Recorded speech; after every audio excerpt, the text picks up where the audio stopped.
நசுக்கிய திவ்ய தஸ்னே விஸ்மாதாவே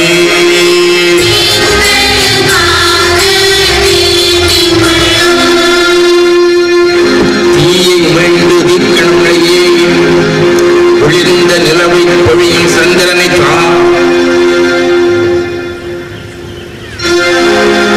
குளிர்ந்த நிலவை பொழியும் சந்திரனை பாத தாமரையாய் மிதித்த திவ்ய தஸ்னே விஸ்மாதாவே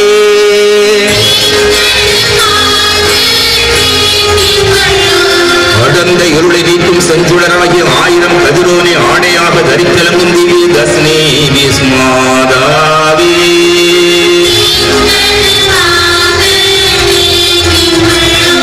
12 வெண்ணீன்களை திருமுடியில் மகுடமாய் சூடி விளங்கும் திவ்ய தஸ்னே விஸ்மாதாவே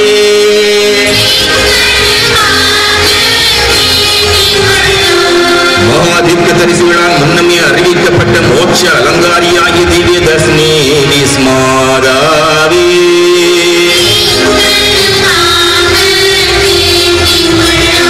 பிசாசு குணங்கள் நடுங்கி பதுங்கும் பரிசுத்த நாம அலங்காரியாகிய திவ்ய தஸ்னே விஸ்மாதாவே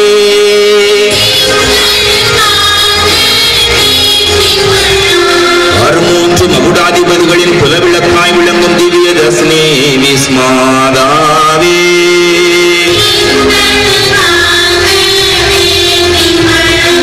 வலம் பொறி உயிர்த்த வெண்முத்தை பார்க்கிலும் மகா அலங்காரம் பொருந்திய திவ்ய தஸ்னே விஸ்மாதாவே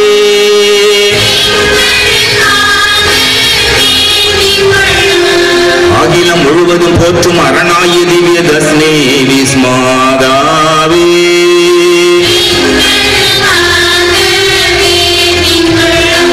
சகல வரப்பிரசாதங்களும் மலிந்த சம்பூர்ண அலங்காரியாகிய திவ்ய தஸ்னே விஸ்மாதாவே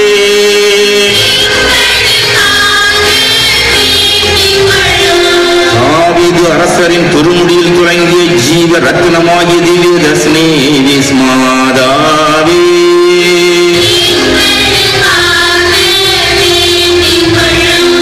அருள் நிரம்ப பெற்றவரை வாழ்கவென்று பிரபல தேவதூதனால் வாழ்த்தி ஸ்துதிக்கப்பட்ட திவ்ய தஸ்னே விஸ்மாதாவே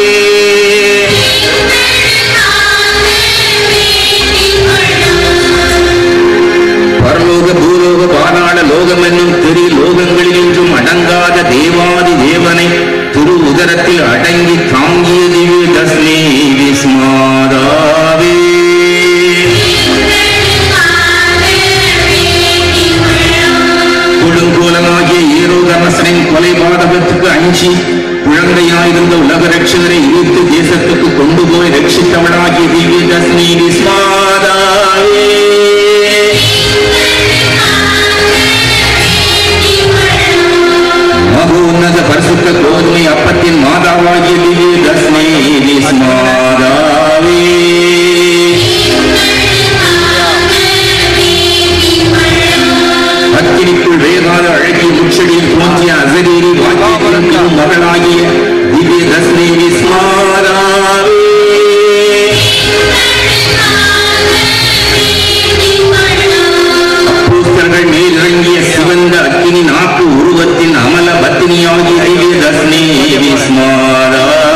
தோஷத்தை நீக்கி அடைபட்டிருந்த மோட்ச கபாடத்தை திறந்தருளிய திவ்ய தஸ்னே விஸ்மாதாவே.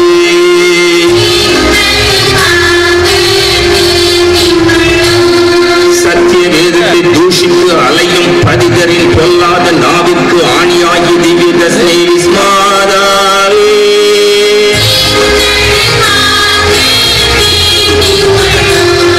பாவங்களுக்காக பரிந்து பேசி பரகுதி கொடுக்கும் வரம் நிறைந்த பாவிகளின் அடைக்கலமாகி திவ்ய தஸ்னே விஸ்மாதாவே.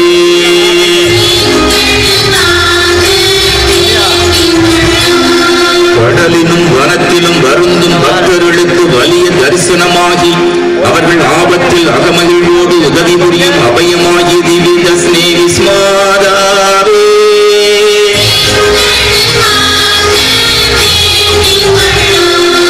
தீராத நோய்களுக்கு உத்தம ஔஷதமாகி திவ்ய தஸ்னே விஸ்மாதாவே.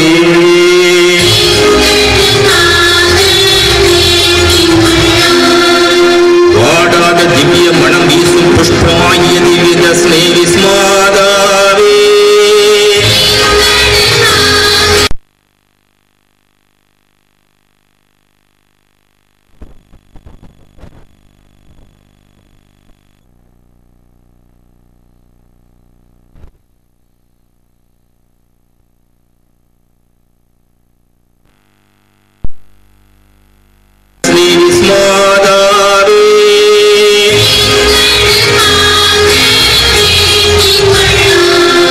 தர்மவான்களின் விசேஷ தயாளமாகிய திவ்ய தஸ்னே விஸ்மாதாவே.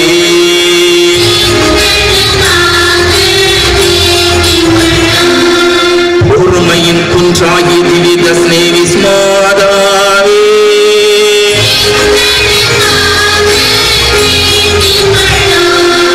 ஆட்சியின் பொக்கிஷமாகிய திவ்ய தஸ்னே விஸ்மாதாவே.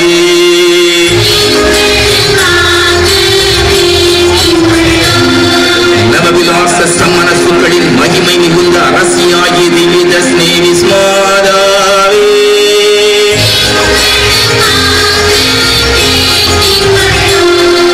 சத்திய வேத ராஜாக்களுக்குள் சமாதானத்தை வளர்க்கும் சக்கரவர்த்தினியாகிய திவ்ய தஸ்னே விஸ்மாதாவே.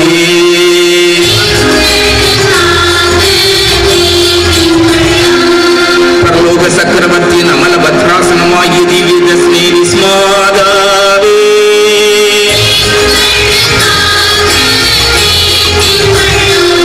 கொள்ளை நோயை விலக்கும் வல்லபம் வாய்ந்த மகா பண்டிதையாகிய திவ்ய தஸ்னே விஸ்மாதாவே.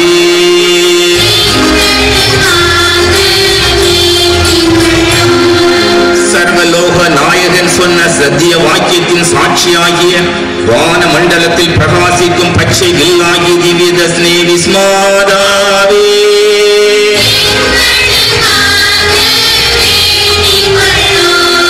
வெண் பொன்னை நிகர்த்த பனி மயமாகிய திவ்ய தஸ்னே விஸ்மாதாவே.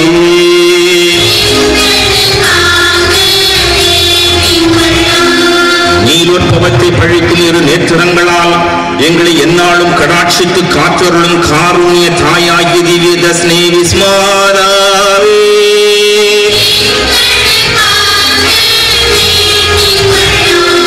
சாதுக்களாகிய சகல அச்சிஷ்டவர்களின் சதானந்தமாகிய திவ்ய தஸ்னே விஸ்மாதாவே.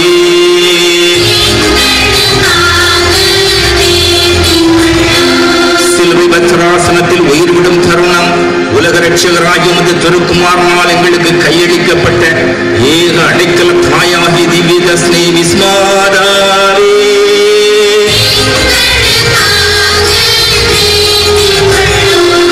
ரோமை மாநகரில் பத்ரி சரளப்பருக்கும் அவர் மனைவிக்கும் பிரசன்னமாகி எஸ்கலின் மலையில் ஒரு தேவாலயம் கட்டும்படி திருவாய் மலர்ந்தருளிய திவ்ய தஸ்னே விஸ்மாதாவே.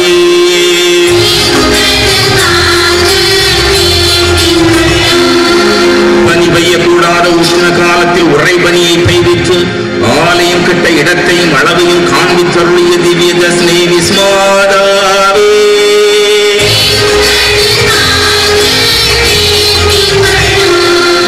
பரிசுத்த லிபேரியஸ் பாப்பரசருக்கு தரிசனம் தந்து அதிசயங்களை செய்தருளிய எஸ்கலின் மலை நாயகியாகி திவ்ய தஸ்னே விஸ்மாதாவே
திருத்தூதர் பவுல் கலாத்தியருக்கு எழுதிய திருமுகம் அதிகாரம் 4 திருவார்த்தைகள் 4 மற்றும் 5.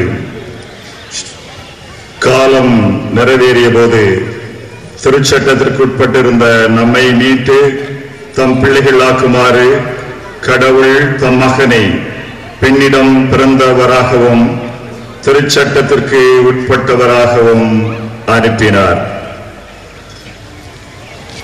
ஆண்டவரின் அருள்வாக்கு.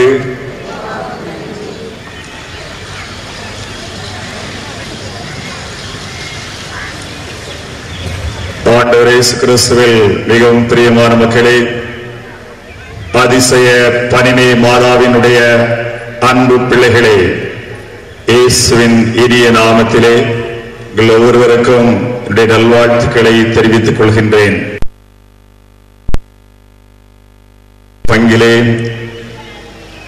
ஞாயிற்றுக்கிழமை ஞானதேச வகுப்பு மறைக்கல்வி வகுப்பு. அந்த மறைக்கல்வியை நடத்திய அருள் சகோதரி திருப்பலியை பற்றி சொல்லிக் கொடுத்துக் கொண்டிருந்தார். பங்கு தந்தை திடீரென்று அந்த மறைக்கல்வி வகுப்புக்குள் சென்றார். சென்றவர் அந்த திருப்பலி பாடத்தை நடத்தி கொண்டிருந்த அந்த வேளையிலே அந்த சிறுவர்களிடம் ஒரு சில கேள்விகளை கேட்டார். திருப்பலி பூசையிலேயே உனக்கு பிடித்தமான பகுதி எது, விருப்பமான பகுதி எது என்று கேட்டார். ஒரு மாணவன் சொல்வான், திருப்பலியிலே எனக்கு பிடித்தமான பகுதி விசுவாசிகளின் மன்றாட்டு. சிஸ்டர் ஒரு 4 வரியிலே ஒரு ஜெபம் எழுதி கொடுப்பார்கள். நான் மைக்கில் சென்று அதை படிப்பேன். மிக மகிழ்ச்சியாக இருக்கும். இந்த விசுவாசிகளின் மன்றாட்டு எனக்கு ரொம்ப பிடிக்கும் என்று சொன்னான். இன்னொரு மாணவன் சொல்வான், எனக்கு எழுந்தேற்ற பகுதி ரொம்ப பிடிக்கும். காரணம், எழுந்தேற்ற நேரம் ஆசீர்வாதத்தினுடைய நேரம், மிக பக்தியான நேரம். ஆண்டவர் பீடத்தில் எழுந்து வருகிறார். அவரை நோக்கி நாம் குரல் எழுப்பி மன்றாடுகிறோம். அவர் நமக்கு நிறைந்த ஆசீர்வாதங்களை கொடுக்கின்ற மிக பக்தியான நேரம். மிக பக்தியுள்ள மாணவன் போலும். அதனை தொடர்ந்து மற்றொரு மாணவன் சொல்லுவான், சுவாமி திருப்பலியில் எனக்கு பிடித்தமான பகுதி இங்க பிரசங்கம் தான் என்று சொன்னார். உடனே பங்கு தந்தைக்கு ரொம்ப மகிழ்ச்சியாகிறது. காலரை தூக்கி விட்டுக் கொண்டு இப்படி பிரசங்கம் பிடிக்கும் என்று ஒரு மாணவன் சொல்லியிருக்கிறான் என்று மிக மகிழ்ச்சியோடு நின்று கொண்டிருக்கும் பொழுது அந்த மாணவன் தொடர்ந்து சொல்வான், பிரசங்க நேரத்தில் தானே நம்ம ரெஸ்ட் எடுக்கலாம், தூங்கலாம், நிம்மதியாக இருக்கலாம், எழுந்திருங்கள், உட்கார்ந்திருங்கள் என்று யாரும் எதையும் சொல்ல மாட்டார். மிக கனவு கண்டு கொண்டிருக்கலாம், இஷ்டம் போல் இருக்கலாம் என்று இந்த மாணவன் சொன்ன பொழுது அவருக்கு அதிர்ச்சி ஆகிறது. இன்னொரு மாணவன் சொல்வான், சுவாமி திருப்பலியிலே எனக்கு பிடித்தமான பகுதி சென்று வாருங்கள், பூசை முடிந்தது. உங்களுக்கு எந்த பகுதி பிடிக்கும் என்று எனக்கு தெரியாது. திருப்பலியில் எல்லா பகுதிகளும் பிடிக்க வேண்டும். இறைவார்த்தையை நமக்கு கொடுக்கின்ற பகுதி பிரசங்கம் அல்லது மறைவுரை. நம்முடைய அதிசய பனினை மாதாவினுடைய இந்த திருவிழா காலங்களிலே மிக சிறப்பாக ஒவ்வொரு நாளும் ஒரு தந்தை வந்து இறைவார்த்தை உங்களுக்கு பகிர்ந்து கொடுப்பார்கள். இன்னும் அதிகமாக மரியன்னை பற்றி இறைவார்த்தையினுடைய வெளிச்சத்திலே நாம் உணர்ந்து கொள்ள வேண்டும். அன்னை மரியாளுக்கு நம்முடைய வாழ்விலே எவ்வளவு தூரம் தொடர்பு இருக்கிறது என்பதை நாம் அறிந்து கொள்ள வேண்டும் என்பதற்காக இந்த மறைவுரைகள் நிகழ்த்தப்படுகிறது. தெற்கு கலிகுளம் பரிசுத்த அதிசய பனினை அன்னையினுடைய 214ஆம் ஆண்டு பெருவிழாவிலே நேற்றைய தினம் மிக மகிழ்ச்சியோடு இந்த அற்புதமான கொடியேற்ற நிகழ்ச்சி நடைபெற்றது. இன்று தொடர்ந்து 2வது நாள் இறைவார்த்தையினுடைய வெளிச்சத்திலே தேவ அன்னையினுடைய மகிமையை, அவருடைய சிறப்பை நாம் உணர்வதற்கு நான் உங்களை அழைக்கின்றேன். செயற்கை கோள்கள் விண்ணிலே பாய்ந்து கொண்டிருக்கிறது. வானத்தை வலம் வந்து கொண்டிருக்கிறான் மனிதன். ஆழ்கடலை அளந்து விட்டதாக ஆணவம் கொள்கிறான். காற்றின் வேகத்தை கணித்து விட்டதாக கர்வம் கொள்கிறான். அணுவை துளைத்து அதன் ஆற்றலை வெளிப்படுத்துகிறான். வானிலை ஆராய்ச்சி செய்து அதிகாரத்தோடு அறிவிக்கின்றான். எனினும் மனிதனால் முடியாமல் போன காரியங்கள் பல உண்டு. மனிதனால் செய்ய முடியாத பல காரியங்கள் உண்டு.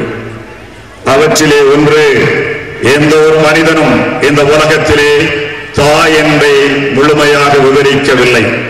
எந்த மனிதன் இந்த உலகத்திலே தாய் என்பை முழுமையாக உணரவில்லை. தாய் என்பை விளக்குவதற்கு வார்த்தைகள் எந்த மொழியிலும் இல்லை.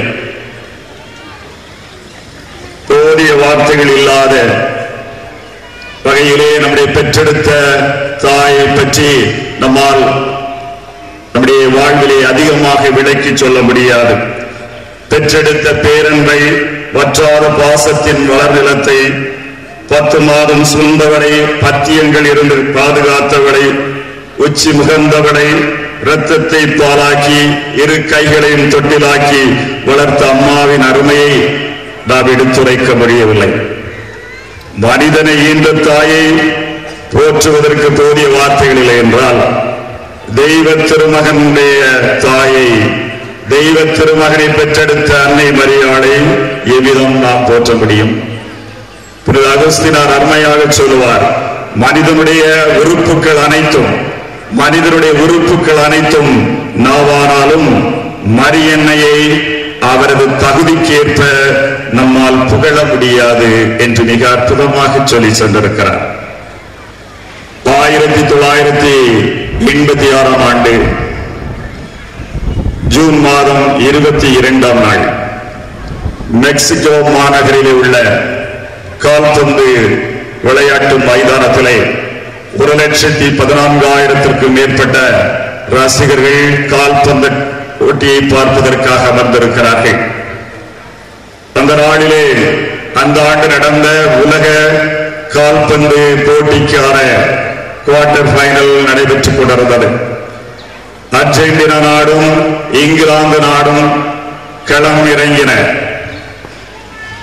அர்ஜென்டினா நாட்டினுடைய கால்பந்து விளையாட்டினுடைய சரித்திரம் என்று அழைக்கப்படுகிற தியாகோ மரடோனா கேள்விப்பட்டிருப்பீர்கள். கால்பந்து விளையாட்டினுடைய மிகப்பெரிய ஒரு சகாப்தம், சரித்திரம்.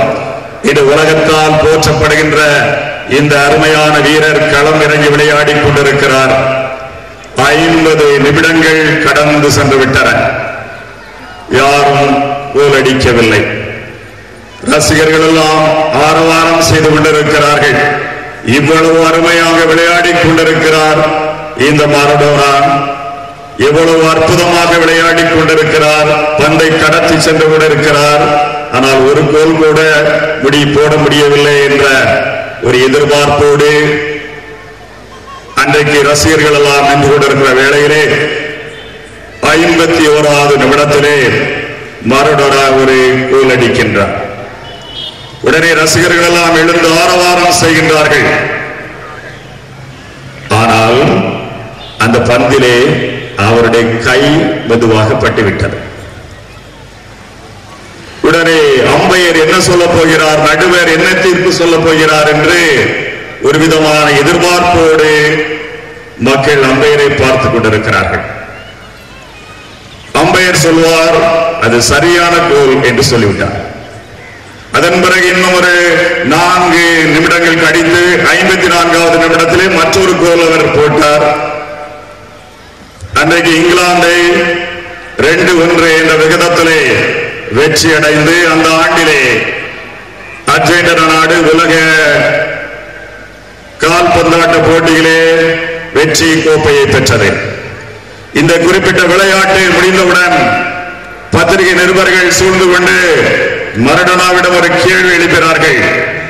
அம்பையர் அது சரியான கோல் என்று சொன்னார், ஆனால் என்ன இருந்தாலும் கால்பந்திலே கைப்படக்கூடாது, உங்களுடைய கைப்பட்டுதானே இந்த கோல் சென்றது, சரியாக திசையிலே சென்றது என்று கேட்டபொழுது அது என்னுடைய கை அல்ல, அது கடவுளின் கை என்று சொன்னார். நீங்கள் பார்த்திருப்பீர்கள், வேறு எப்பொழுதும் விளையாடி கொண்டிருக்கும் பொழுது 3 முறை பிதாசுதன் போட்டுவிட்டு தான் மைதானத்திலே பயிற்சிக்காக கூட இறங்குவார். எவ்வளவு கடவுள் நம்பிக்கையோடு சொல்கிறார், அது என்னுடைய கரம் அல்ல, கடவுளின் கரம். எனவேதான் கால்பந்து விளையாட்டினுடைய சரித்திரத்திலே கோல் ஆஃப் காட்ஸ் ஹேண்ட், கடவுளுடைய கோல் என்று இதை சொல்லுகிறார்கள். கடவுள் கரம் அடித்த கோல் என்று இதை சொல்லுகிறார்கள். பிரியமானவர்களே, கடவுளுடைய கரத்தினுடைய செயல்பாடுகளை எந்த ஒரு மனிதன் கடவுள் நம்பிக்கை உடையவனாக இருக்கிறாரோ அந்த மனிதன் நிச்சயமாக உணர்ந்து கொள்ள முடியும். கடவுள் நம் வாழ்விலே செயல்படுகிறார், கடவுள் நம் வாழ்விலே இருக்கிறார், நமக்கு நெருக்கமாக இருக்கிறார், அவர்தான் அனைத்து காரியங்களையும் செய்து வருகிறார் என்பதை நாம் கடவுள் நம்பிக்கை இருந்தால் கண்கூடாக காண முடியும். விவிலியத்தினுடைய பல்வேறு பகுதிகளிலே கடவுள் எவ்வளவு தூரம் அற்புதமாக கடவுளுடைய கரத்தினுடைய செயல்பாடுகள் விளங்குகிறது என்பதை நம்மால் காண முடிகிறது. தொடக்க நூலிலே ஒன்றுமில்லாமையிலே இந்த உலகத்தை கடவுள் படைக்கின்றார். வெறுமையாக இருள் மயமாக இருந்த இந்த உலகத்தை கடவுள் படைப்பதாக நாம் படிக்கின்றோம். மண்ணை எடுத்து தன்னுடைய சுவாசத்தை ஊதி கடவுளுடைய கரமானது மனிதர்களாகிய நம்மை உருவாக்கி இருக்கிறது. எனவே மனிதனை உருவாக்குவதற்கு கடவுளுடைய கரத்தினுடைய அற்புதமான செயல்பாடு வெளிப்படுவதை நாம் பார்க்கின்றோம். விடுதலை பயண நூல் 1ஆம் அதிகாரத்திலே நைல் நதியிலே ஒரு கோரை புல்லால் வேய்ந்த ஒரு கூடையிலே உயிருக்காக போராடி கொண்டிருக்கிற ஒரு குழந்தை, அந்த குழந்தையை இஸ்ராயல் தேசத்தினுடைய மாபெரும் தலைவராக கடவுள் ஏற்படுத்தி அந்த மோசே என்ற அந்த மாபெரும் தலைவர் வழியாக இஸ்ராயல் இனத்திற்கு விடுதலை கொண்டு வருவதே கடவுளுடைய ஆச்சரியமான கரத்தினுடைய செயல்பாடுகள். அந்த மோசையினுடைய கரத்தில் இருந்த ஒரு கோல், சிறிய கோலின் வழியாக விடுதலை பயணம் 14ஆம் அதிகாரத்திலே படிக்கிறோம்.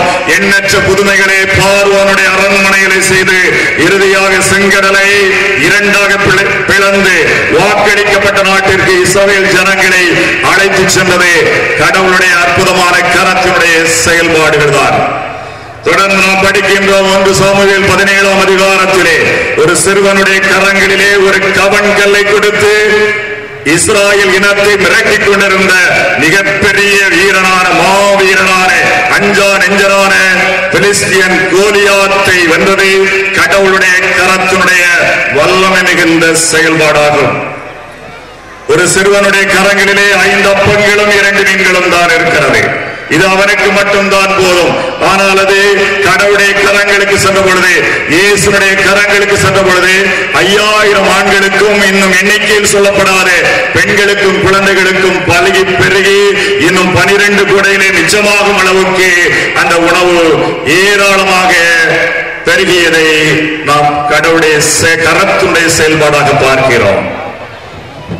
மரியாள் கன்னி பெண், ஏறக்குறைய 13 முதல் 16 வயது மதிக்கத்தக்க ஒரு இளம்பெண், கணவனை அறியாத இந்த இளம்பெண்ணை தன்னுடைய தாயாக தேர்வு செய்து இந்த உலகத்தினுடைய தாயாக உயர்த்தி இருப்பது கடவுளுடைய கரத்தினுடைய உச்சமான ஒரு செயல்பாடு என்பதை நம்மால் உணர முடியும். எனவே மரியாள் கடவுளுடைய கரத்தினுடைய செயல்பாடு, மரியாள் கடவுளுடைய கரத்தினுடைய விளைவு மரியாள் கடவுளுடைய கரத்தினுடைய தேர்வு என்பதை நாம் மறந்துவிடக் கூடாது. மரியன்னையின் மைந்தரும் மரியாளை மிக அதிகமாக நேசித்த ஒருவான புனித லூயிஸ் மரியம் மான்ஃபோர்ட் என்பவர் அருமையாக சொல்லுவார், மரியாளை பற்றிய உண்மைகளை தமதிருத்துவத்திலும் இயேசுவின் மனித அவதாரத்திலும் தான் நாம் கண்டுபிடிக்க முடியும். மரியாளை பற்றி நாம் உணர்ந்து கொள்ள வேண்டும் என்றால் தமதிருத்துவத்திலும் தந்தை மகன் தூயாவி இந்த வெளிப்பாட்டிலும் கடவுள் மனிதனாக பிறந்தார் என்ற மனித அவதாரத்திலும் தான் நாம் உணர முடியும். மரியாளை கடவுளிடமிருந்து பிரித்து நம்மால் மரியாளை காண முடியாது. மரியாளுடைய சிறப்பை நம்மால் உணர்ந்து கொள்ள முடியாது. மரியாள் யார் என்பதை நாம் விளக்கம் சொல்ல முடியாது. ஒன்றாவதாக மரியாள் பிதாவாகிய சர்வேஸ்வரனுடைய செலக்ஷன் அல்லது தேர்வு என்பதை நாம் உணர்ந்து கொள்ள வேண்டும். மரியாளை எந்த ஒரு மனிதனும் தேர்வு செய்யவில்லை, கடவுளே தேர்வு செய்திருக்கிறார். நாம் படித்தோம், காலம் நிறைவேற்ற போதே கலாத்திரிய திருமுகத்திலே பவுலடியார் அருமையாக சொல்லுவார், காலம் நிறைவேற்ற போதே பெண்ணிடம் பிறந்தவராகவும் திருச்சட்டத்திற்கு உட்பட்டவராகவும் கடவுள் வந்தார் என்று, மனிதனாக பிறந்தார் என்று நாம் வாசிக்க கேட்டோம். எனவே மரியாள் கடவுளுடைய தேர்வு காலங்களுக்கு முன்பாகவே குறித்து வைத்து இந்த இடத்திலே இந்த நபரை, இந்த பெண்மணியை உலகத்தினுடைய தாயாக, தன்னுடைய தாயாக, தான் மனிதனாக இந்த உலகத்திலே பிறக்க வேண்டும் என்பதற்காகத்தான் கடவுள் தேர்வு செய்தார். எனவே கடவுளுடைய தேர்வை மனிதர்களாக நம்மால் குறை சொல்ல முடியாது. ஏன் மரியாளை தேர்வு செய்தார் என்று கேள்வி கேட்க முடியாது. அதற்கு நம்மால் விளக்கம் சொல்ல முடியாது. ஒரு மனிதன் ஒருவேளை மரியாளை குறை சொல்கிறான் என்றால் அவன் கடவுளையே குறை சொல்கிறான். அப்படிப்பட்ட ஒரு மனிதனுக்கு அப்படிப்பட்ட அருகதை இருக்கிறதா? எந்த ஒரு மனிதனுக்கும் அப்படிப்பட்ட ஞானம் இருக்கிறதா? அப்படிப்பட்ட ஆற்றல் இந்த மனிதனுக்கும் உண்டா? கடவுளையே குறை சொல்லக்கூடிய அளவுக்கு கடவுளே தேர்வு செய்திருக்கிறார், கடவுளே செலக்ட் பண்ணி இருக்கிறார், கடவுளே இந்த தாயை முன்குறித்து வைத்திருக்கிறார் இந்த பெண்மணியை. அப்படி என்றால் எப்படி நம்மால் குறை சொல்ல முடியும்? மனிதர்களாகிய நாம், ஈன பிறவிகளாகிய நாம் எப்படி மரியாதை குறை சொல்ல முடியும்? மரியாள் பிதாவாகிய சர்வேஸ்வரனுடைய தேர்வு. கடவுளுக்கு 1000 வழிகள் உண்டு. இந்த உலகத்திலே கடவுள் மனிதனாக பிறக்க வேண்டும் என்றால் அவர் எதையும் செய்யலாம், எப்படியும் வரலாம், எந்த இடத்திலும் தோன்றலாம். ஆனால் கடவுள் தேர்ந்தெடுத்த ஒரே வழி நாசரேத்துவிலே வாழ்ந்த இந்த கன்னிப்பெண் தான். வேறு எந்த வழியையும் கடவுள் தேர்ந்து கொள்ளவில்லை. நாசரேத்துவிலே வாழ்ந்த இந்த இளம் பெண்ணை தான், கணவனை அறியாத இந்த கன்னிப்பெண்ணை தான் கடவுள் தேர்வு செய்திருக்கிறார். எனவே கடவுள் தேர்வு செய்த ஒப்பற்ற பெண்ணாக, தாயாக மரியாள் விளங்குகின்றாள். லூக்கா நற்செய்தி 1ஆம் அதிகாரம் 28ஆம் வசனத்திலே நாம் படிக்கின்றோம், கபிரியேல் தூதரை கடவுள் நாசரேத்திற்கு அனுப்புகிறார். அருள்மிகு பெற்ற மரியே வாழ்க என்று கடவுளே இந்த தூதர் வழியாக வாழ்த்துகிறார். எந்த ஒரு தூதரும், அவர் நாட்டின் தூதராக இருக்கலாம் அல்லது நாம் அனுப்புகின்ற தூதராக இருக்கலாம், அவர்கள் சொந்த கருத்துக்களை சொல்ல முடியாது, சொந்த திட்டங்களை எடுத்துக்கொள்ள முடியாது, சொந்த வார்த்தைகளை பேச முடியாது. இவர் தூதராக, கபிரியேல் தூதர் கடவுளுடைய தூதராக, பிதாவாகிய சர்வேஸ்வரனுடைய தூதராக இந்த மண்ணிற்கு அனுப்பப்பட்டவர். எனவே பிதாவாகிய சர்வேஸ்வரனுடைய வார்த்தைகளை தான் இவரால் சொல்ல முடியும். அவர் சொன்னார், அருள் நிறைந்த மரியே வாழ்க. ஒரு பெண்ணை பார்த்து, ஒரு கன்னி பெண்ணை பார்த்து கடவுளை, பிதாவாகிய இறைவனை அருள் நிறைந்த மரியே வாழ்க என்று வாழ்த்துகிறார் என்றால் பிதாவாகிய சர்வேஸ்வரனுடைய மிகப்பெரிய ஒரு ஆசீர்வாதம், விவரிக்க முடியாத, விளக்க முடியாத, சொல்ல முடியாத அற்புதமான ஒரு ஆசீர்வாதத்தை மரியாளுக்கு இறைவன் வழங்குகின்றார். இரண்டாவதாக மகனாகிய திருமகனுடைய இயேசுவினுடைய அன்பு தாயாக மரியாள் இருக்கின்றாள். எனவே இந்த மகனுக்கும் இந்த தாய்க்கும் இடையே உள்ள உறவை, நம்முடைய தாய்மார்களுக்கு, நம்முடைய பிள்ளைகளுக்கு இடையே உறவை விட மிக வித்தியாசமாக நாம் பார்க்க வேண்டும். வேத புத்தகத்திலே நாம் அதை பார்க்கின்றோம். ஆனால் இதை கூட சரிவர விளக்குவதற்கு மனிதர்களாக நம்மால் முடியாது. யோவான் நற்செய்தி 2ஆம் அதிகாரம் 1 முதல் 12 வசனங்களிலே படிக்கிறோம். கானாவூரிலே ஒரு திருமண நிகழ்வு நடைபெறுகிறது. அந்த திருமண விழாவிலே திராட்சை ரசம் தீர்ந்து போய்விடுகிறது. மகனே, ரசம் தீர்ந்து போய்விட்டது என்று தாய் மரியாள் தன்னுடைய மகனை பார்த்து சொல்லுகிறாள், என்னுடைய நேரம் இன்னும் வரவில்லை என்று சொல்கிறார். என்னுடைய என்னுடைய நேரம் இன்னும் வரவில்லையே என்று சொல்லுகிறார் ஆண்டவர். இதே ஆண்டவர் மானிட மகன் மாட்சிமை பெற வேண்டிய நேரம் வந்துவிட்டது என்று யோவான் நற்செய்தியிலே 12ஆம் அதிகாரம் 21ஆம் வசனத்திலே சொல்வதை பார்க்கிறோம். எனவே இயேசுவினுடைய நேரம் என்றால் அவர் கல்வாரியிலே மகிமை அடைகின்ற நேரம், உலக சமூகத்தினுடைய ஈடேற்றத்திற்காக, உலக சமூகத்தினுடைய விடுதலைக்காக, உலக சமூகத்தினுடைய ரட்சணியத்திற்காக, மீட்புக்காக தன்னையே கையளிக்கின்ற நேரம், நம்ம எல்லாம் இறை தந்தையோடு ஒப்புரவாக்குகின்ற நேரம், ஐக்கியப்படுத்துகின்ற நேரம் தான் அவருடைய மகிமையான நேரம். அப்படிப்பட்ட நேரம் இன்னும் வரவில்லையே, நான் உயர்த்தப்பட்ட பின்தான், நான் மகிமை அடைந்த பின்தான் இப்படிப்பட்ட ஆச்சரியங்களை செய்ய முடியும் என்பதை இயேசு உணர்ந்து சொல்லுகிறார். எனினும் என்னுடைய நேரம் இன்னும் வரவில்லை என்று சொன்ன ஆண்டவர் தன்னுடைய அன்னை கேட்டுவிட்டார் என்பதற்காக, தாய் மரியாளுக்காக மட்டுமே அன்றைக்கு அந்த புதுமையை அவர் செய்ய தொடங்கினார். அந்த ஆச்சரியமான செயலை செய்தார். தண்ணீரை திராட்சரசமாக்கிறார். இதே திராட்சரசத்தை தன்னுடைய இரத்தமாக அவர் பகிர்ந்து கொடுப்பதற்கு முன் அடையாளமாக, தன்னுடைய மகிமையான அந்த நேரத்தினுடைய முன் அடையாளமாக இந்த அற்புதத்தை அவர் செய்து கொடுக்கிறார். நாம் பிரியமானவர்களே, தாயின் மரியாளுடைய சொல்லை தட்ட முடியாது என்பதற்காக, தன்னுடைய தாயின் மீது கொண்ட அளவு கடந்த அன்பிற்காக, பாசத்திற்காக, தன்னுடைய தாயை மகிமைப்படுத்த வேண்டும் என்பதற்காக ஆண்டவர் இந்த முதல் புதுமையை செய்திருக்கிறார். தாய் கேட்டாள் என்பதற்காக செய்திருக்கிறார் என்றால், இந்த தாய் மரியாதை இந்த சுதனாகி இறைவன் ஆசீர்வதிக்கிறார், மகிமைப்படுத்த விரும்புகிறார், இந்த தாயை சிறப்புற செய்ய விரும்புகிறார், எல்லா தலைமுறைகளினுடைய பேருடையாள் என போற்றும் வண்ணம் அவரை உயர்த்த விரும்புகிறார் என்பதை நம்மால் உணர்ந்து கொள்ளப்படுகின்றது.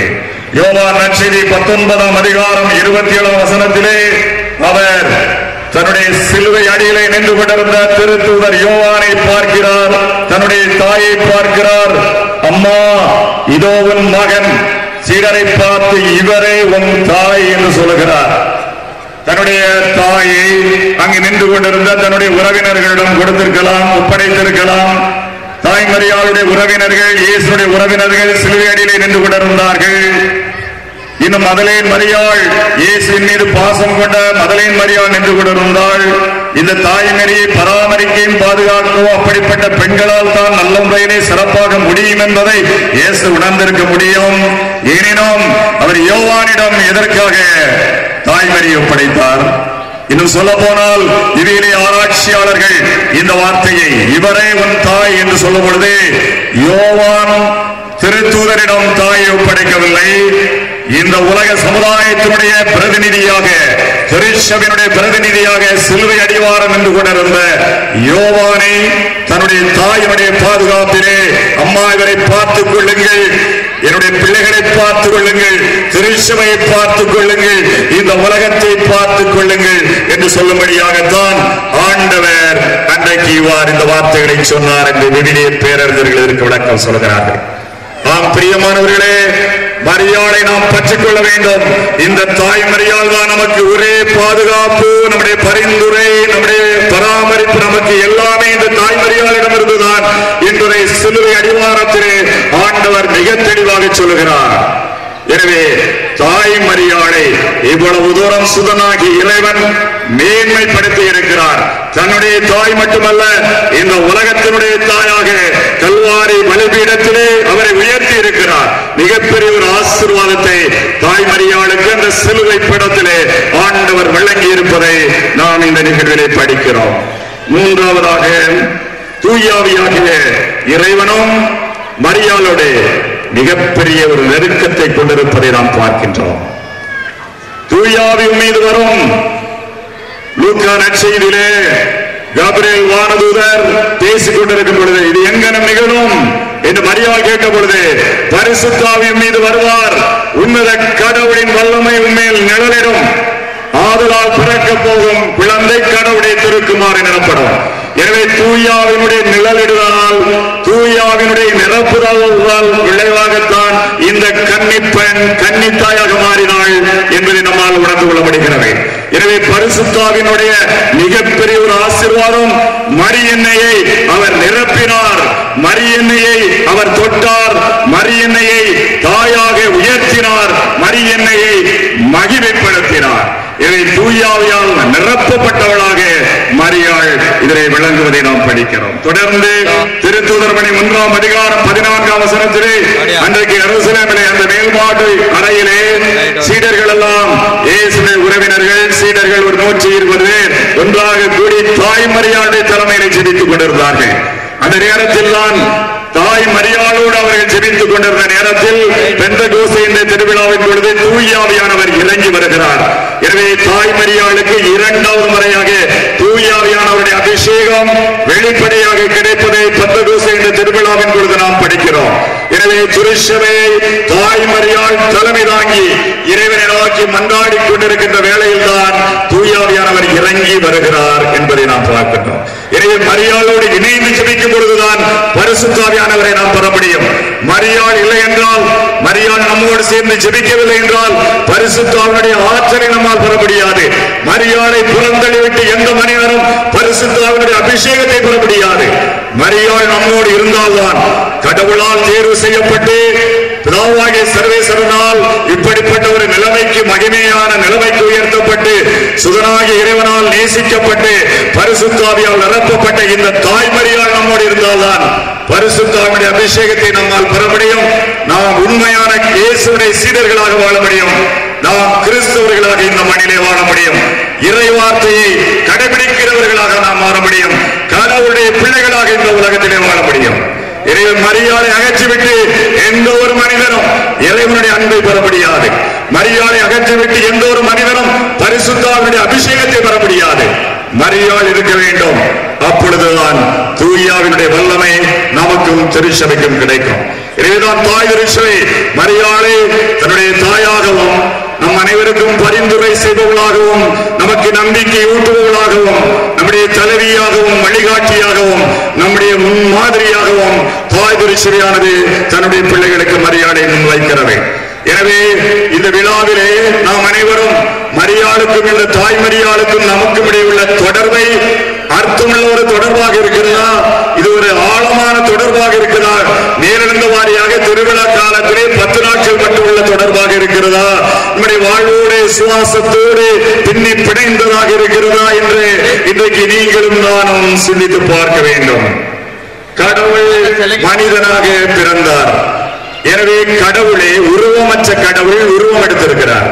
வடிவமற்ற கடவுள் வடிவம் எடுத்திருக்கிறார். வேத புத்தகத்திலே பல இடங்களிலே படிக்கிறோம். கடவுள் சாதாரண பொருட்களை தன்னுடைய இறை பிரசன்னத்தினுடைய அடையாளமாக கொடுத்திருப்பதை படிக்கிறோம்.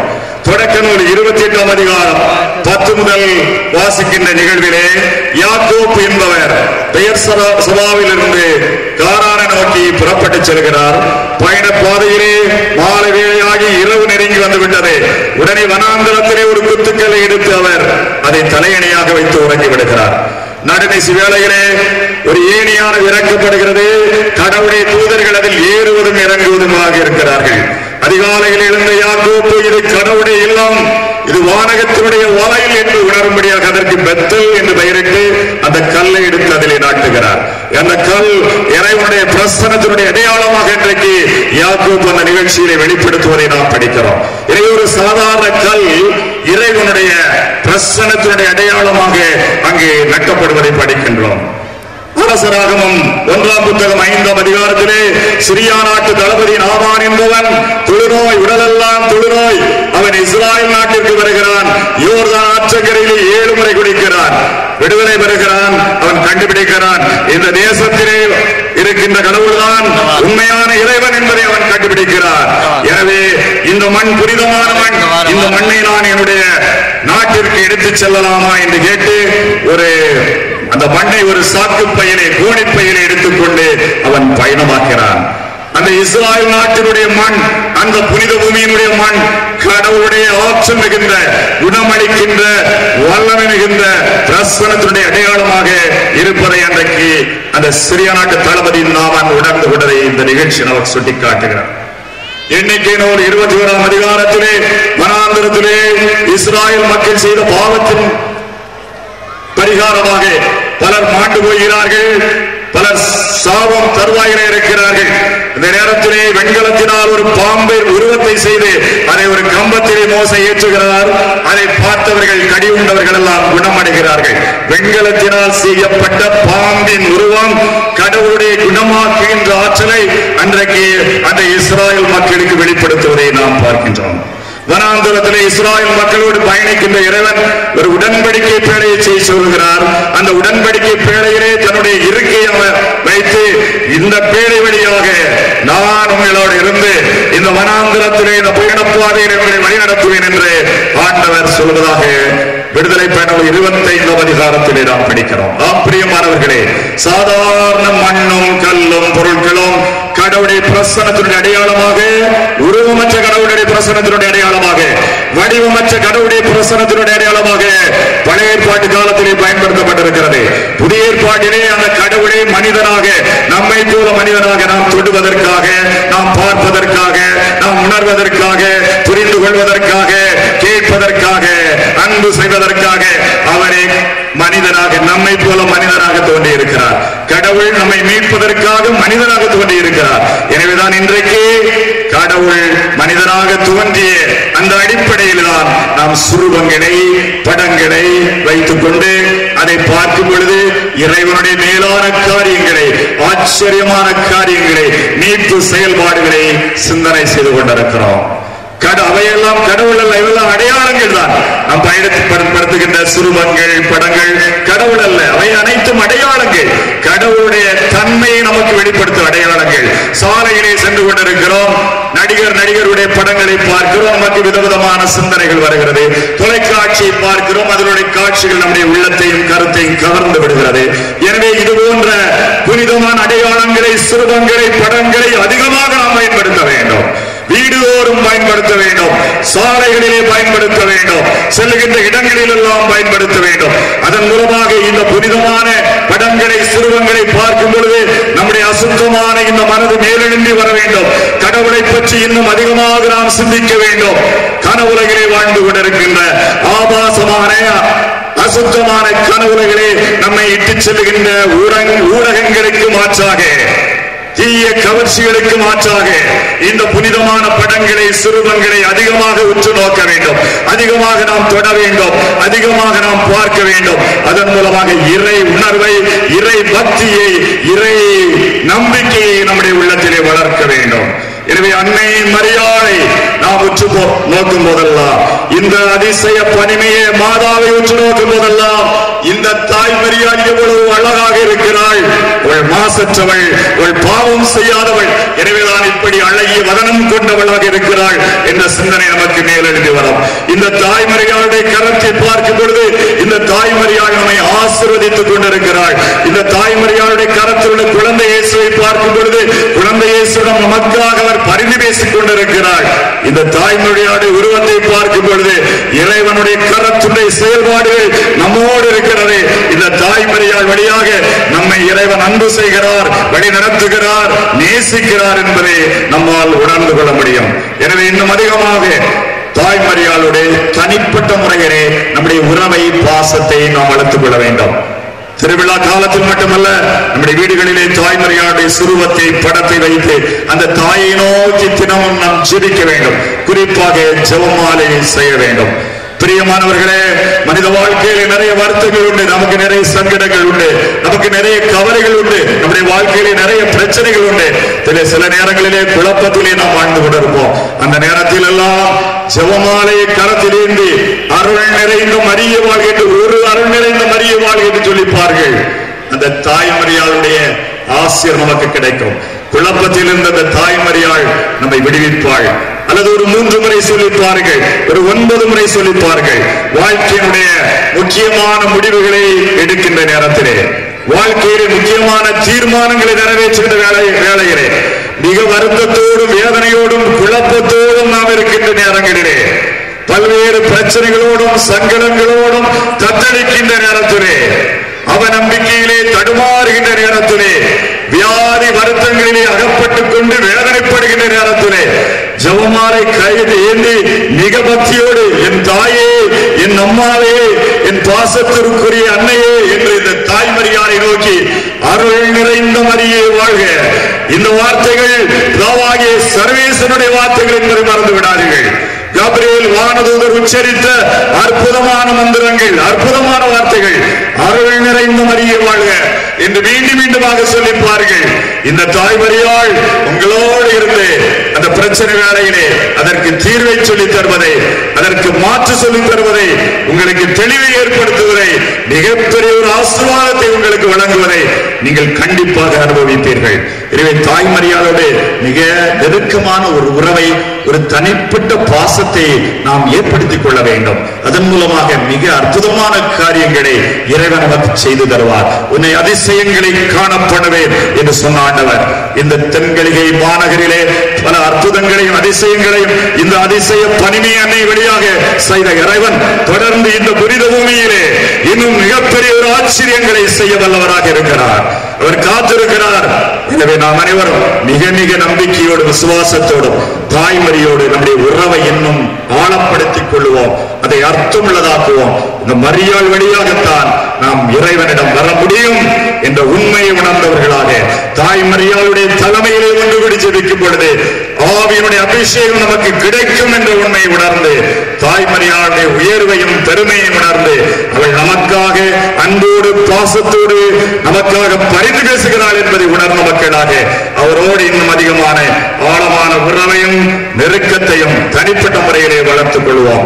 இந்த திருவிழா காலங்கள் உங்களுக்கு இறை அனுபவத்தை பெற்று தரவும், தாய் மரியாள் நேரடியாக உங்களை தொடவும், உங்களை தாளாட்டவும், உங்களை அரவணைத்துக் கொள்ளவும், உங்களை ஆசீர்வதிக்கவும் இந்த நற்கருணை நாதரிடம் உங்களுக்காகவும் அருமையான தந்தையர்களுக்காக நானும் ஜெபிக்கிறேன். ஆமென்.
ஊர் மக்களையும் திரியாத்திரையாக வந்திருக்கும் மக்களையும் ஆசீர்வதித்து ஆத்ம சரீர நலன்கள் அளிக்கும்படியாகவும் ஊர் மக்கள் சமாதானத்திற்காகவும் தொழில் முன்னேற்றத்திற்காகவும் வேண்டிக் கொள்வோம்.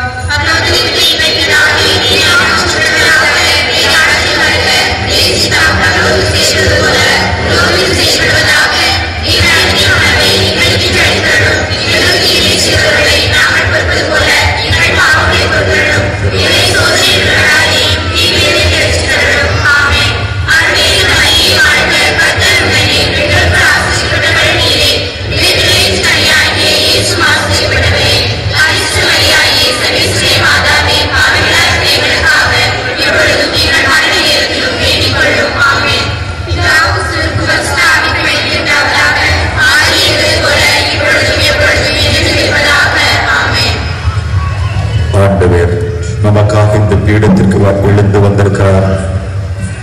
இந்த பிரபஞ்சத்தின் மிகப்பெரியவர், இந்த பிரபஞ்சத்தை உருவாக்கியவர், நம்மையெல்லாம் படைத்தவர், சிறியவராகி ஏழையாகி உணவாகி ஒரு சிறிய அப்பத்துக்குள்ளே தன்னை மறைத்துக் கொண்டவராக தோற்றமளிக்கிறார்.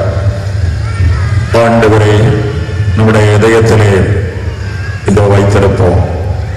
பராக்குகளை அகற்றி நம்முடைய இதயத்தை ஒருமுகப்படுத்துவோம். ஆண்டவர் இந்த பீடத்தில் இருந்து வல்லமையோடு நம்மை ஆசீர்வதிப்பதற்காக காத்திருக்கிறார். ஆண்டவர் நம்மை தொட்டு குணப்படுத்துகிறார். ஆண்டவர் நமக்கு இன்று இரவு விடுதலை தருகிறார். நாம் அவரை ஆராதித்து அவருக்கு நன்றி செலுத்துவோம். எங்கள் அன்பின் ஆண்டவரே இயேசுவே, இந்த நேரத்திற்காக நன்றி செலுத்துகிறோம். எளிய பிள்ளைகளாக எங்கள் ஒவ்வொருவரையும் பலவீனமும் பாவம் நிறைந்த எங்களை நீர் தேடி வந்திருப்பதற்காக நன்றி செலுத்துகிறோம். எங்கள் மீது நீர் வைத்திருக்கிற தனிப்பட்ட அன்பிற்காக நீரைகளை தேடுவதற்காக நன்றி செலுத்துகிறோம். ஆண்டவரே, நோக்கி அன்னையினுடைய பிள்ளைகள் வந்திருக்கிறார்கள், உடைய தாயினுடைய பிள்ளைகள் நோக்கி வந்திருக்கிறார்கள். ஆண்டவரே, பல்வேறு சுமைகள், பாரங்கள், வேண்டுதல்கள், மன்றாட்டுகள், கண்ணீர் கதைகள் வெற்றோடு இந்த பிள்ளைகள் வந்திருக்கிறார்கள். பல்வேறு இடங்களில் உண்மை நோக்கி வந்திருக்கிறார்கள். இயேசு, இந்த பீடத்திலிருந்து எங்களை எல்லாம் பார்த்து கொண்டிருப்பவரே, எங்கள் ஒவ்வொருவரையும் நீர் கண்ணோக்கி பார். ஒவ்வொரு பிள்ளையும் விசாரிக்கின்ற தெய்வமாக, ஒவ்வொரு பிள்ளையும் தொட்டு அரவணைக்கின்ற தெய்வமாக, ஆசீர்வதிக்கின்ற தெய்வமாக நீர் இருப்பதற்காக நன்றி செலுத்துகிறோம். என்னுடைய குடும்பத்தில் உள்ள ஒவ்வொருவருக்காக ஆண்டவரை நன்றி செலுத்துகிறோம். திறமையான பெற்றோர்களை தந்திருக்கிறேன். கணவன், மனைவி, குழந்தைகள், உடன்பிறப்புகள் என்று இவருடைய அருமையான ஒரு குடும்பத்தை நீர் தந்திருக்கிறீர். அதற்காக நன்றி செலுத்துகிறோம். ஆண்டவரே, தங்கியிருக்கிற ஒரு இல்லத்தை தந்திருக்கிறீர். அந்த இல்லத்திலே மகிழ்ச்சியையும் சமாதானத்தை நீர் தந்திருக்கிறீர். அதற்காக நன்றி செலுத்துகிறோம். ஆண்டவரே, இதோ எங்களுக்கு ஒரு அருமையான தொழிலை தந்திருக்கிறீர். ஒரு வேலை வாய்ப்பை கொடுத்திருக்கிறீர். அதற்காக நாங்கள் உமக்கு நன்றி செலுத்துகிறோம். ஆண்டவரே, எங்கள் உடலிலே நல்ல சுகத்தை தந்திருக்கிறீர். உம்மை தேடி வரக்கூடிய ஒரு இறை உணர்வை தந்திருக்கிறீர். விசுவாசத்தை தந்திருக்கிறீர். இறைவார்த்தை கேட்க வேண்டும் என்ற ஆர்வத்தை தந்திருக்கிறீர். அதற்காக நன்றி செலுத்துகிறோம். ஆண்டவரே, இந்த புனித பூமியிலே, இந்த திருத்தலத்திலே, அதிசய பணிமை அன்னையினுடைய இந்த பேராலயத்திலே ஆண்டுகளாக தேவரீர் வீற்றிருந்து வருகின்ற எல்லா பிள்ளைகளையும் ஆசீர்வதித்து நீர் குணப்படுத்தி இருக்கிறார். அதற்காக நன்றி செலுத்துகிறோம். எத்தனையோ வேண்டுதல்களையும் மன்றாட்டுகளையும் நாங்கள் ஏறெடுத்த போது எங்களுடைய பிரார்த்தனைக்கு நீர் செவி கொடுத்திருக்கிறீர். அதற்காக நன்றி செலுத்துகிறோம். அருமையான திருத்தல தந்தையர்களை நீர் கொடுத்திருக்கிறீர். அவர்கள் வழியாக எங்களுடைய விசுவாசம் அதிகப்படும்படியாக நீர் ஒவ்வொரு நாளும் இறைவார்த்தை எங்களுக்கு கொடுத்து வருகிறேன். அதற்காக நன்றி செலுத்துகிறோம். திருத்தல தந்தையர்கள் வழியாக நீர் கொடுத்து வருகின்ற மேலான ஆசீர்வாதங்களுக்காக நாங்கள் உமக்கு நன்றி செலுத்துகிறோம். இந்த ஊரினுடைய நிர்வாகத்திற்காகவும் அருள் சகோதரிகளுக்காகவும் இந்த ஆலயத்திலே பணியாற்றுகின்ற பாடகர் குழுவினர், பலிபீட சிறுவர்கள், ஆலய பணியாளர்கள் ஒவ்வொருவருக்காகவும் ஆண்டவரே நாங்கள் உமக்கு நன்றி செலுத்துகிறோம். இந்த விழாவை ஏற்பாடு செய்திருக்கின்ற எல்லா பிள்ளைகளுக்காகவும் நாங்கள் உமக்கு நன்றி செலுத்துகிறோம். ஒன்று கூடி வந்து உம்மை ஆராதிக்கிற இந்த அருமையான வாய்ப்புக்காக நன்றி செலுத்துகிறோம். இந்த தாய் மரியாளுடைய மகிமையை, பெருமையை, சிறப்பை, அவரோடு எங்களுக்குள்ள உறவை, தொடர்பை அறிந்து கொள்ள நீர் கொடுத்திருக்கிற மேலான வாய்ப்புக்காக நாங்கள் உமக்கு நன்றி செலுத்துகிறோம். ஆண்டவரே, நன்று காணவூரிலே அந்த திருமண வீட்டிலே அந்த தாய் மரியாள் மனம் பரிந்து பேசினாள். அதுபோன்று இன்றைக்கும் இந்த தாய் மரியாள் எங்களுக்காக பரிந்து பேசுகின்றாள். மக்களுடைய விசுவாசத்தை அதிகமாக்கும் என்று நோக்கி பரிந்து பேசுவதை உணர்கிறோம். நன்றி ஆண்டவரே. தாய் மரியாளுடைய ஜெபத்தை கேட்டு எங்களுடைய விசுவாசத்தை நீர் அதிகப்படுத்துவதற்காக நன்றி ஆண்டவரே. இறை உணர்வை, இறை பக்தியை நீர் இன்னும் அதிகமாக்குவதற்காக நன்றி ஆண்டவரே.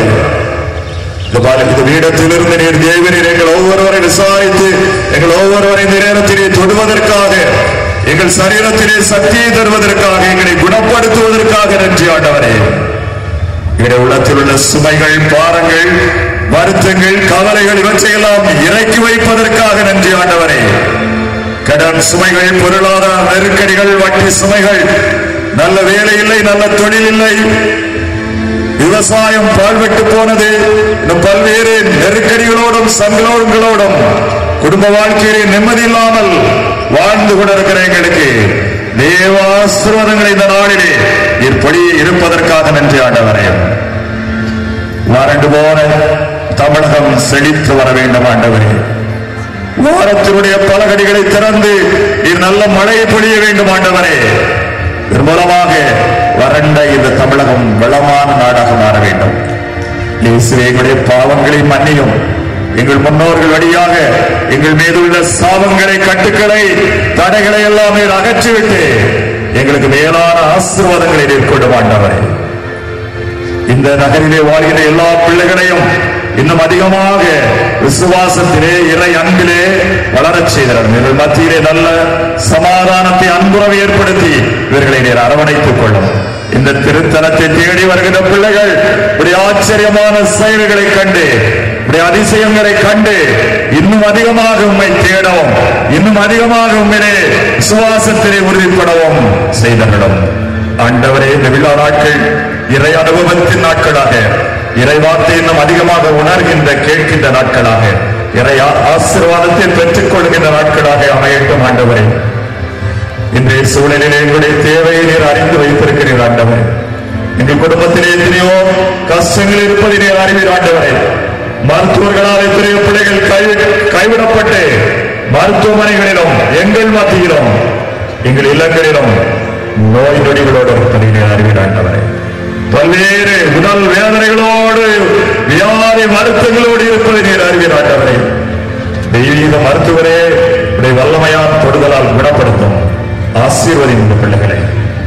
இல்லர் வாழ்க்கையிலே ஒரு குழந்தை செல்வம் இல்லையே, மகப்பேறு வரவில்லையே, இது வேதனைப்படுகின்ற தம்பதிகளுடைய கண்ணீரை துடைத்து அவர்களுக்கு இந்த ஆண்டிலே மகப்பேறு வரத்தை கொடுத்தருள மாட்டவரே. தாய்மை கொண்ட சகோதரிகளை தொட்டு சுகப்பிரசம் நிகழச் செய்ய மாட்டவரே. உங்களுடைய குடும்ப வாழ்க்கையில் உள்ள தேவைகளை நீர் அறிவீர். இளைஞர்கள், இளம் பெண்களுக்கு நல்ல வரம் கிடைக்க வேண்டும்.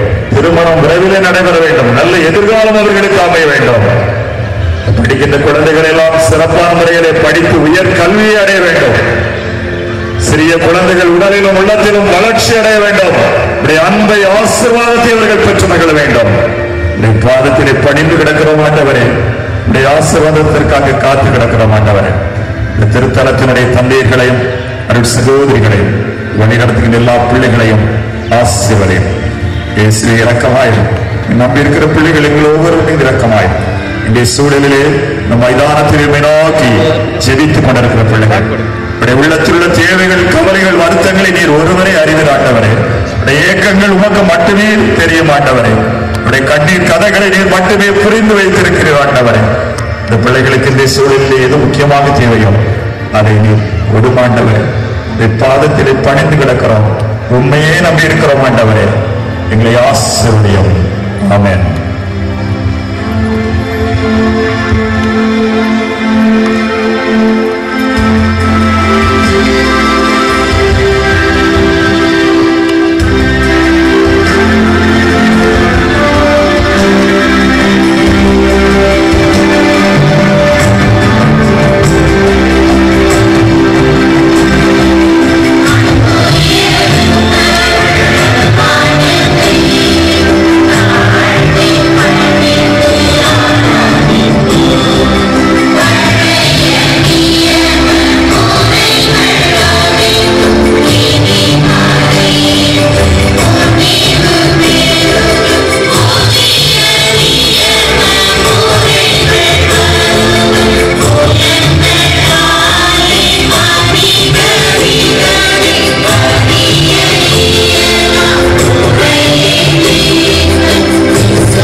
ஜெபிப்போமாக. இறைவா, இந்த வியப்புக்குரிய திருவாட்சாதனத்திலே உம்முடைய திருப்பாடுகளின் நினைவை எங்களுக்கு விட்டு சென்று உமது திருவுடல் திரு ரத்தம் இவற்றின் மறைபொருளை வணங்கும் நாங்கள் உமது மீட்பின் பலனை இடைவிடாமல் அனுபவிக்க அருள் பெறுமாறுமை மன்றாடுகிறோம். என்றென்றும் வாழ்ந்து ஆட்சி செய்கின்றவர் நீரே.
ஹலோ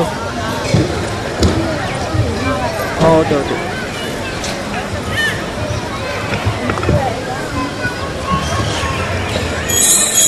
அங்குள்ள தெற்கு கல்விகளும் என்னுடைய பங்கு இனிமையான உரை மக்களை தயவு செய்து யாரும் எழுந்திருக்க வேண்டாம். அப்படியே ஒரு 5 நிமிடங்கள் இருக்கும்படி அன்போடு கேட்டுக்கொள்கிறேன். அப்பொழுதுதான் நீங்கள் என்னை மதிக்கிறீர்கள் என்று அர்த்தம். நான் போய் எதுவும் சாதிக்கப் போவதில்லை. நேற்று நான் ஒரு வார்த்தை சொன்னேன்.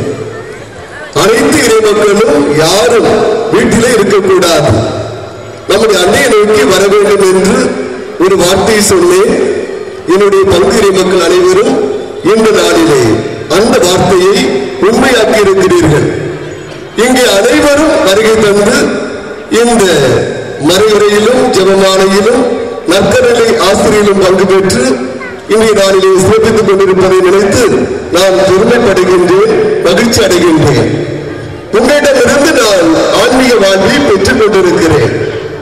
நீங்கள் வருகின்ற ஜெப வாழ்க்கை, நீங்கள் ஒவ்வொருவரும் கொடுக்கின்ற இந்த அன்பு வாழ்க்கையை நான் பார்க்கிற பொழுது கல்விக்குளத்திலே பங்கு தந்தையாக பணியாற்றுவதற்கு நான் பெருமைப்படுகின்றேன். இந்த நாளிலே 2ஆம் திருவிழாவிற்கு சிறப்பாக மறையுரையாற்றி நற்கருணை ஆசிரியர் வழியாக இறை ஆசிரியரை நமக்கு பெற்றுத் தந்திருப்பவர் நம்முடைய பாசத்திற்குரிய தந்தை அருட்தந்தை அந்தோணி ஜெகதீசன் அடிகளார் அவர்கள். அருட்தந்தை அவர்கள் நமக்கு மிகவும் நெருக்கமானவர், பழக்கப்பட்டவர். அருட்தந்தை சேகரன் அடிகளார் அவருடைய வகுப்பு தோழர். அருட்தந்தை பங்கு தந்தையாக இங்கே பணியாற்றியதிலிருந்து இன்று வரை நம்முடைய கலிகை மாநகருக்கு ஓடோடி ஒவ்வொரு வருடமும் வந்து கொண்டிருக்கிறார்கள். அருட்தந்தை அவர்களை பற்றி சொல்லப்படுகிற பொழுது அருட்தந்தை ஒரு நல்ல மனிதர், யாரிடமும் எப்பொழுதும் இனிமையாக பேசக்கூடியவர். அருட்தந்தை அவர்கள் தூத்துக்குடி மறை மாவட்டத்திலே மிக மிக பெரிய பொறுப்புகளில் இருந்தவர். தூத்துக்குடி மறை மாவட்டத்தின் பொருளாளர் தந்தையாக இருந்தவர்.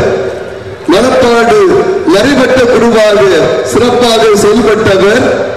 தற்பொழுது அம்மணி நகர் பங்கு தந்தையாக சிறப்பாக தன்னுடைய பணியை செய்து கொண்டிருக்கிறார். இந்த நாளிலே அவருடைய மறைவுரையை நீங்கள் பார்த்தீர்கள். பேச்சாற்றல் மிக்கவர், சிறந்த ஒரு பாடகர். இன்றைய நாளிலே அன்னை மரியாதையை பார்த்து அருள் நிறைந்த மரியே வாழ்க என்ற தாரக மந்திரத்தை நீங்கள் ஒவ்வொருவரும் ஒவ்வொரு நாளும் ஒவ்வொரு நொடிப்பொழுதிலும் சொல்லி பாருங்கள். அவ்வாறு சொல்லி பார்க்கிற பொழுது அன்னை நமக்கு வெற்றியை தருவாள் என்று சிறப்பாக மறைவுரை வழியாக ஜெபமாலையை ஜெபிக்க வேண்டும்.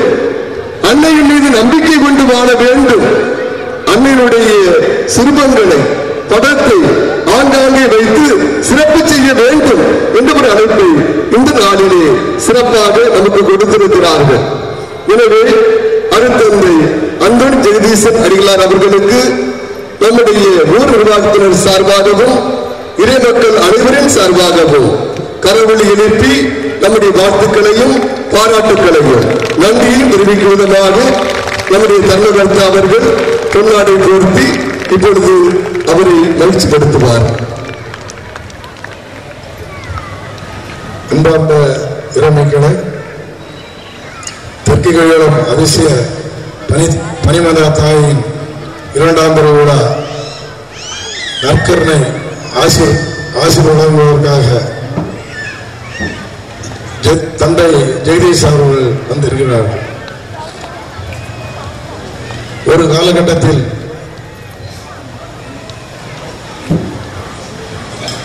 ஆண்டவர் தெற்கு கழகம் திருவிழாவுக்கு வர முடியாத சூழ்நிலையில் இருக்கும் பொழுது எங்கள் நிர்வாகத்திற்கு பேருதவியாக இருந்து நீங்கள் பயப்பட வேண்டாம், நான் ஆயர் அல்ல, மறை மாவட்ட மேல் மதுரை மறை மாவட்ட ஆயரை நான் உங்களுக்கு கண்டிப்பாக அழைத்து வருகிறேன் என்று கூறி சொன்னதை செய்த மனிதர். அதனால் நான் எங்கள் நிர்வாகம் இருக்கும் வரை ஒவ்வொரு ஆண்டும் தந்தையை நாங்கள் அழைப்போம். நன்றியை எப்பொழுதுமே திருக்கோவில மக்கள் மறப்பதில்லை. நன்றியோடு நான் அவர்களை நினைத்து பார்க்கின்றேன். அழகான அன்னையை பற்றி மறைவுரையாற்றினார்கள். ஒரு வார்த்தை சொன்னார்கள், ஒரு அவசரம், ஒரு மூளை மண்ணை சுமந்து அவன் சாதித்தான் என்று, அருள் கிடைத்தது என்று.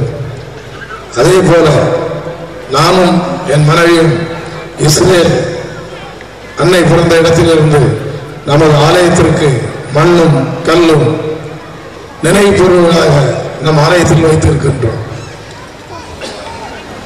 தந்தை சொன்னது போல இஸ்ரேல் நாட்டில் ஆண்டவர் என்னென்ன நன்மைகள் செய்தாரோ அதே போல் தெற்குகளிலும் நம் ஆலயத்தை நாடி வருகின்ற அனைத்து மக்களுக்கும் அதே நன்மை கிடைக்கும். நம்பிக்கை தான் வாழ்க்கை. நம்பினால் அன்னை ஒரு பொழுதும் கைவிட மாட்டார். அப்படிப்பட்ட அழகான முறையுரையாற்றிய நம்ம தந்தை அவர்களுக்கு ஊர் மக்கள் சார்பாகவும் நிர்வாகத்தின் சார்பாகவும் பங்கு தந்தை சார்பாகவும் இந்த பொன்னாடையை அனுபவிக்கின்றேன்.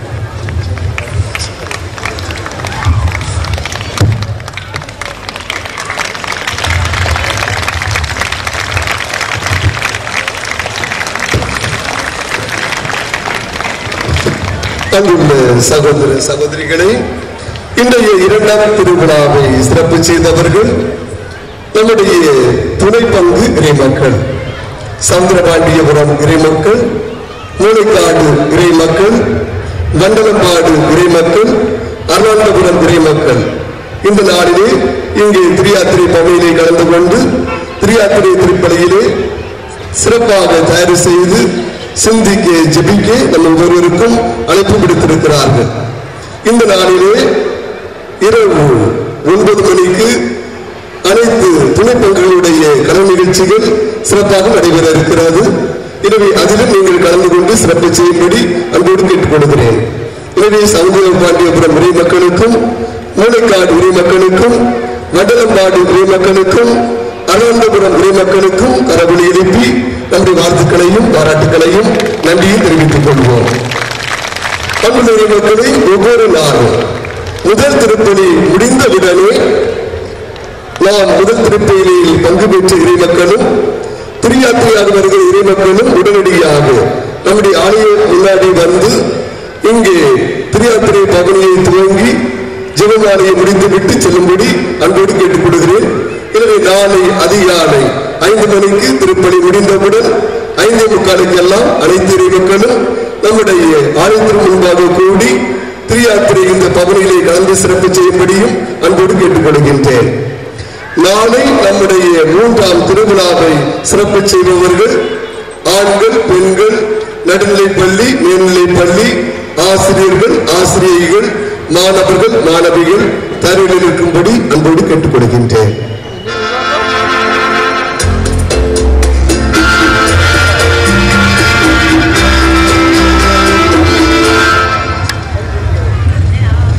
அன்புள்ள இறைமக்களே, நாளை நம்முடைய ஊரிலே அசனம் நடைபெறும் என்பதை அன்போடு தெரிவித்துக் கொள்கின்றேன்.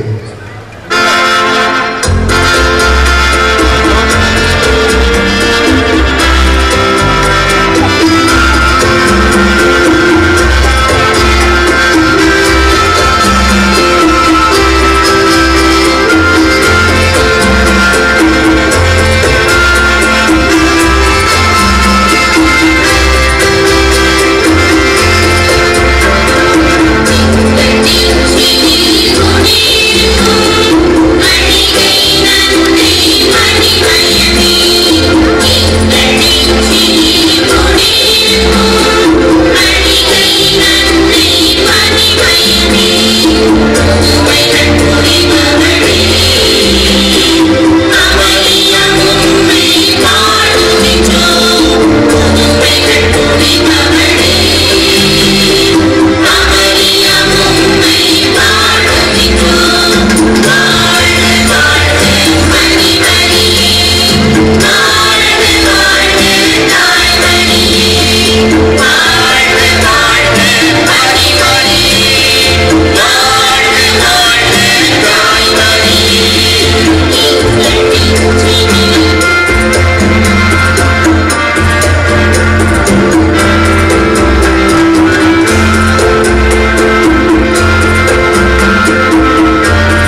வர்றதுக்கு